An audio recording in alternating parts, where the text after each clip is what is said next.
మాస ద్వితీయం తర్వాత కుటుంబంలో సంతోషం ఉంటుంది. మిత్రుల విషయంలో ప్రయోజనం పొందుతారు. ఆస్తుల విషయంలో కొంత ఓపికగా వ్యవహరించండి. ఉద్యోగం చేసే స్త్రీలకు ఈ నెల కాస్త మిశ్రమం అని చెప్పొచ్చు. డ్రైవింగ్ చేసేటప్పుడు చాలా జాగ్రత్తగా ఉండండి. రాత్రి పూట ప్రయాణాలు మానుకోండి. ఆరోగ్యం జాగ్రత్త. కొలెస్ట్రాల్ ఊబకాయం అయ్యే అవకాశాలు బాగా కనబడుతున్నాయి. విద్యార్థులకి చాలా కష్టపడి చదివితే గణనీయమైనటువంటి విజయాలు నేర్చుకుంటారు. రాజకీయ నాయకులకి మిశ్రమం. షేర్ మార్కెట్ మిశ్రమం. మీడియా రంగం బాగుంది. ఐటీ రంగానికి మిశ్రమం.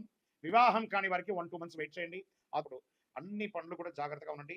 సంతకాలు పెట్టేటప్పుడు, ఎవరితో మాట్లాడేటప్పుడు చాలా జాగ్రత్తగా ఉండండి. ఏం మీకు పరిహారం అంటే, శని భగవానుడు తిరోగమనంలో ఉన్నాడు కదా! శని ఈశ్వర శబ్దం కలిగినవాడు కదా! ఈశ్వరుని యొక్క దేవాలయంలో రుద్రాభిషేకం చేయండి. శని భగవానుని ప్రార్థన చేయండి. ఎలా? దేహి మే బుద్ధి వైశిష్ట్యం, దేహి మే నిత్య యవ్వనం, దేహి మే పరమానందం, దేవదేవ శనైశ్వర కాకధ్వజాయ విద్మహే ఖడ్గహస్తాయ ధీమహి తన్నో మంద ప్రచోదయాత్ చెప్పి ఆయన్ని ప్రార్థన చేయండి. అనుగ్రహం